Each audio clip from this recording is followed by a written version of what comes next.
Nah, ini keberita bang.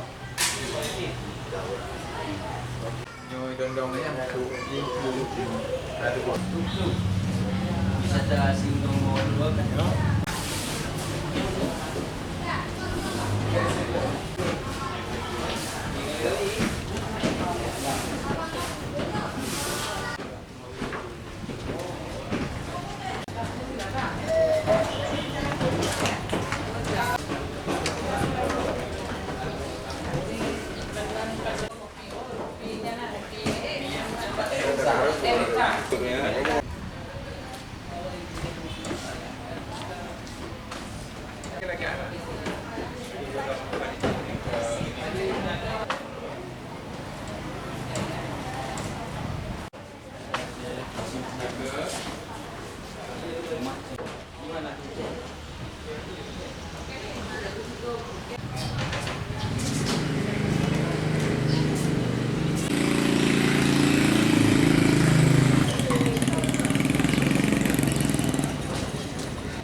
Jadi pameran foto ini diikuti oleh 20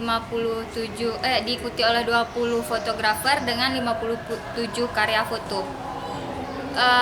Pameran kali ini kami angkat temanya Rumeh, menyoroti soal budaya Aceh yang ramah serta pesona alam Aceh yang indah pasca bencana tsunami Aceh 2004 silam. Ada beberapa foto di sini yang ditampilkan soal budaya, soal pesona alam Aceh dan aktivitas masyarakat Aceh pasca tsunami.